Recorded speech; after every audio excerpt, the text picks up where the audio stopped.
Una brutta sconfitta per la Sea Paragona cade a Pizzocalabro e perde ulteriormente terreno dalla capolista Santa Teresa di Riva, adesso distante 6 punti. Le biancazzurre hanno perso 3-2 sul campo della Mediolanum Volley Pizzocalabro, incassando la seconda sconfitta della stagione, con questi parziali 25-18, 18-25, 25-19, 23-25, 15-10.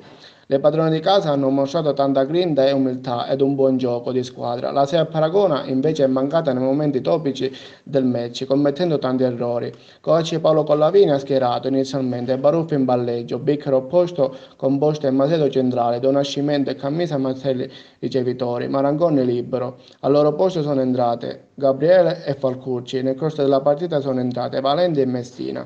Non sono entrate Sicurello e la centrale Cusumano infortunata. Sabato prossimo la Sea Paragona sfiderà in casa la capolista Santa Teresa di Riva, una partita da vincere.